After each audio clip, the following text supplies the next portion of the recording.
বন্ধুরা, ইতিমধ্যেই আমাদের পশ্চিমবঙ্গে এসআইআর প্রক্রিয়া সম্পূর্ণ হয়েছে এবং ভোটার কার্ডের যে ফাইনাল লিস্ট বা নামের তালিকা সেটাও প্রকাশ পেয়ে গেছে।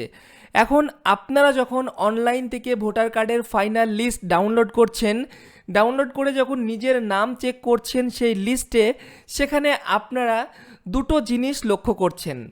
এক নম্বর হচ্ছে আপনারা খেয়াল করছেন কারো কারো নামের পাশে এই রকম লেখা থাকছে। কি লেখা থাকছে? যে আন্ডার অ্যাডজুডিকেশন, এই যে আবসা করে লেখা থাকছে নামের ওপরে। আবার কারো কারো নামের ওপরে কোনো কিছুই লেখা থাকছে না, একদম খালি থাকছে। আবার কারো কারো নামের ওপরে এরকম ডিলিটেড লেখাও থাকছে। তো এই লেখাগুলো কিসের জন্য আছে বা এই লেখাগুলোর মানে কি, এটাই আজকের ভিডিওতে আপনাদেরকে একদম সহজ ভাষায় বুঝিয়ে দেব, যাতে করে আপনারা লেখাগুলো দেখলে বুঝতে পারবেন যে এই ভোটারের বর্তমান ভোটার লিস্টে যে নাম আছে সেই নামের স্ট্যাটাসটা কি বা মানেটা কি। তো প্রথমেই আমি আপনাদেরকে বুঝিয়ে দিচ্ছি যে যে সমস্ত ভোটারের নামের ওপরে এইরকম যে ডিলিটেড লেখাটা রয়েছে, এই ডিলিটেড লেখাটার মানে কি। তো ডিলিটেড মানে এনার নাম, এই যে ভোটার লিস্টে যার নামের পাশে ডিলিটেড লেখা থাকছে এই ব্যক্তির নাম কিন্তু ভোটার লিস্ট থেকে ডিলিট করে দেওয়া হয়েছে, মানে বাদ দিয়ে দেওয়া হয়েছে, মানে ইনার নাম আর ভোটার লিস্টে নেই। এই ডিলিটেডের মানে হচ্ছে এটাই।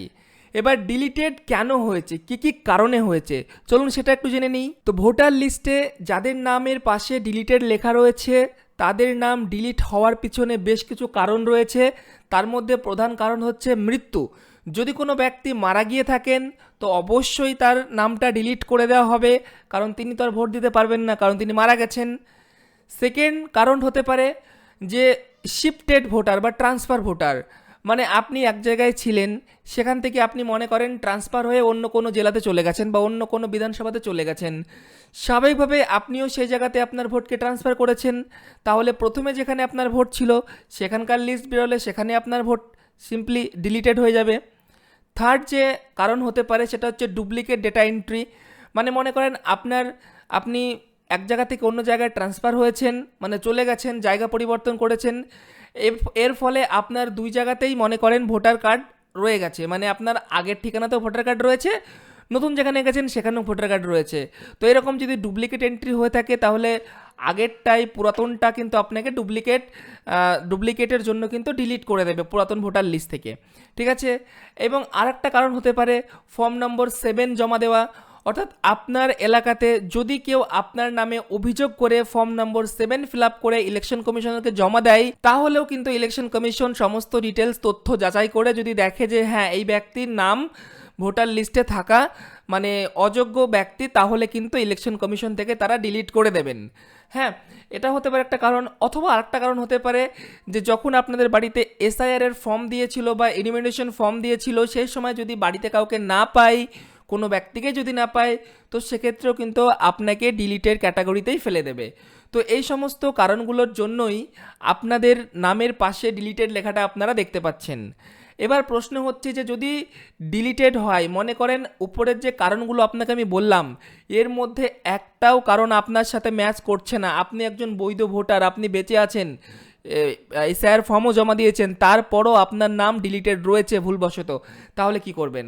তাহলে ইলেকশন কমিশন বলে দিয়েছে যেদিন থেকে প্রকাশ পেয়েছে এই তালিকা সেদিন থেকে আগামী আপনারা 15 দিনের মধ্যে কমপ্লেন করতে পারবেন, আবেদন করতে পারবেন এবং ফর্ম 6 পুনরায় ফিল আপ করে জমা করতে পারবেন আপনাদের নাম দুবারা তোলার জন্য। তো যারা বৈধ ভোটার রয়েছেন, ডিলিট হয়েছেন, তারা খুব সহজেই বিএলওর সাথে কন্ট্যাক্ট করে ফর্ম 6 ফিল আপ করে দেবেন, আপনার নাম আগামীতে আবার ভোটার লিস্টে চলে আসবে। তো আশা করি বুঝতে পারলেন যে ডিলিটেড কেন হয়েছে, কি কারণে হয়েছে এবং কাদের কাদের ডিলিটেড দেখাচ্ছে। এরপর আমরা চলে আসবো সিম্পলি ডিলিটেডের পরে আর একটা মোস্ট ভাইটাল, যেটা বেশিরভাগ মানুষেরই রয়েছে, যে এই অপশনটা আন্ডার অ্যাডজুডিকেশন। তো এই আন্ডার অ্যাডজুডিকেশন কাদের কাদের নামের ওপরে থাকছে এবং কেন থাকছে, চলুন এইটা আমরা বুঝে নিই। তো দেখুন, আন্ডার অ্যাডজুডিকেশন তাদের কাছেই থাকছে, তাদের নামের ওপরেই থাকছে যাদের নামে এসআইআর এর ফর্ম ফিল আপ করার পর যাদের নামে হেয়ারিং নোটিশ এসেছে। তো সাপোজ ধরুন আপনার এলাকাতে 100 জনের নামে হিয়ারিংয়ের নোটিশ এসেছিল।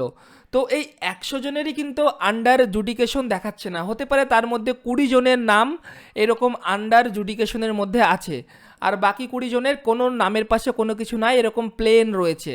তো এইটা কেন হচ্ছে? তো খুব সহজ ভাষায় যদি আমি আপনাদেরকে বলি, এই অ্যাডজুডিকেশনটার মানে আপনি এসআইআরে আপনার যে নামে নোটিশ এসেছিল, সেই নোটিশ নিয়ে আপনি যখন হিয়ারিংয়ে গেছিলেন, হিয়ারিংয়ে যাওয়ার পর আপনি যে সমস্ত ডকুমেন্ট হিয়ারিং অফিসারকে দিয়েছিলেন, সেই সমস্ত ডকুমেন্টগুলো এখনও পর্যন্ত ইলেকশন কমিশন ভেরিফিকেশন করতে পারেনি বা যাচাই করতে পারেনি। তার জন্যই কিন্তু আপনার এখানে আন্ডার অ্যাডজুডিকেশন দেখাচ্ছে। আন্ডার অ্যাডজুডিকেশনের বাংলা মানে যদি বলি, মানে এখনও আপনার কেসটা বিচার হয়নি, আন্ডার প্রসেসে রয়েছে। তো এইটার মানেই হচ্ছে এটা। এবার আন্ডার অ্যাডজুডিকেশন বেশিরভাগ মানুষেরই রয়েছে। আমি যদি আপনাদেরকে কমপ্লিট এই ভোটার লিস্টটা দেখাই, তাহলে আপনারা দেখতে পাবেন, দেখুন প্রচুর মানুষের নামের পাশে কিন্তু আন্ডার অ্যাডজুডিকেশন রয়েছে।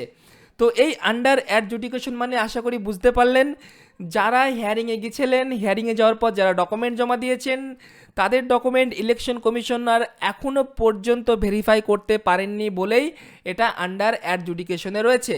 এবার ইতিমধ্যেই সুপ্রিম কোর্ট থেকে নির্দেশ রয়েছে যে আমাদের এই যাদের যাদের অ্যাডজুডিকেশনের মধ্যে রয়েছেন, তাদের কিন্তু বিচারপতিরা এটা আলাদা করে ভেরিফাই করছেন।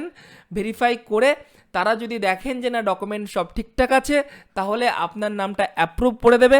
আর যদি দেখছেন যে না আপনার নাম এখানে যোগ্য নন আপনি, তো সেক্ষেত্রে রিজেক্ট করে দেবে এবং আপনার নামের পাশে ডিলিটেড চলে আসবে। তো এটা বুঝতে পারলেন যে আন্ডার অ্যাডজুডিকেশন থাকা মানে আপনি মানে একটা জায়গাতে আছেন, মানে মিডিল পয়েন্টে আছেন, না আপনার নাম ভোটার ফাইনাল লিস্টে আছে, না আপনার নাম ডিলিট হয়ে গেছে, মানে ফাইনালের দিকেও না বা রিজেক্টের দিকেও আসেননি বা অ্যাপ্রুভের দিকেও আপনি যাননি, একদম মিডিল পয়েন্টে আছেন। তো তাই আপনাদেরকে বলবো, যাদের যাদের আন্ডার অ্যাডজুডিকেশনের মধ্যে আছেন আপনারা, তারা একটু অপেক্ষা করে যান। আগামী 2 সপ্তাহ 3 সপ্তাহের মধ্যে, মানে ভোট হওয়ার আগে পর্যন্ত আরও লিস্ট প্রকাশিত হবে, সাপ্লিমেন্টাল লিস্ট প্রকাশিত হবে, সাপ্লিমেন্ট লিস্ট। তো সেই সাপ্লিমেন্ট লিস্টে আপনাদের নাম কিন্তু এখানে চলে আসবে। হতে পারে ডিলিটেড ঘরে আসতে পারে, হতে পারে একদম অ্যাপ্রুভডের ঘরে আসতে পারে। এটা সম্পূর্ণ ডিপেন্ড করছে যারা ভেরিফাই করবে তাদের ওপর। তো আশা করি বুঝতে পারলেন যে আন্ডার অ্যাডজুডিকেশনটা কাদের আসছে, কেন আসছে এবং কি করণীয়। আপাতত আপনাদের কোনো কিছু করতে হবে না, এটা সম্পূর্ণ উপর থেকেই ভেরিফাই করবে। ভেরিফাই করেই কিন্তু আপনাকে আপনার আগামীতে আরও যে ভোটার লিস্ট বেরোবে, মানে সাপ্লিমেন্ট ভোটার লিস্ট বেরোবে আগামী ইলেকশন হওয়ার আগে পর্যন্ত, তার মধ্যেই কিন্তু আপনারা বুঝতে পারবেন যে আপনাদের নাম এখানে থাকলো কি থাকলো না। এবার আসি যাদের নামের পাশে এখানে কোনো কিছুই নেই, একদম খালি রয়েছে, এটার মানে কি? তো যাদের নামের পাশে এইরকম পুরোপুরি ফাঁকা থাকবে, কোনো কিছু লেখা থাকবে না, তাদের সব থেকে আনন্দ বা খুশির বলতে পারেন মুহূর্ত, কারণ তাদের নামটা ইলেকশন কমিশন থেকে কমপ্লিটলি অ্যাপ্রুভ করে দিয়েছে। তাদের নাম কাটার বা বাদ যাওয়ার কোনো সম্ভাবনা নেই, কমপ্লিটলি ইলেকশন কমিশন থেকে ভেরিফাই করেই এখানে অ্যাপ্রুভ করেছে। এবার এখানে দুটো ক্যাটাগরি আছে, তাদের নামের পাশে কোনো কিছু নেই। সাপোজ ধরুন আপনার নামে যদি কোনো নোটিশ না আসে, তো সেক্ষেত্রে আপনার নামের পাশে এখানে কোনো কিছু থাকার সম্ভাবনা নেই, যেহেতু আপনার নোটিশ আসেনি, সেক্ষেত্রে আপনার আন্ডার অ্যাডজুডিকেশন থাকবেই না। আর নেক্সট হচ্ছে আপনার নোটিশ এসেছিলো, আপনি নোটিশ জমা করেছেন, ডকুমেন্ট ভেরিফাই হয়ে গেছে, তো সেক্ষেত্রেও কিন্তু আপনার নামের পাশে এখন আর কোনো কিছু থাকবে না, অ্যাডজুডিকেশন থাকবে না। বোঝা গেল? তো এই হচ্ছে কমপ্লিট সিস্টেম বন্ধুরা। তো আশা করি বুঝতে পারলেন। অনেকেই বিভিন্ন রকম সমস্যার মধ্যে ছিলেন, বুঝতে পারছিলেন না যে আন্ডার অ্যাডজুডিকশন ছিল কেন ছিল, ডিলিটেড কেন ছিল, নামের পাশে কোনো কিছু লেখা নেই কেন নেই। আশা করি সব কিছু আপনাদেরকে ক্লিয়ার করতে পেরেছি।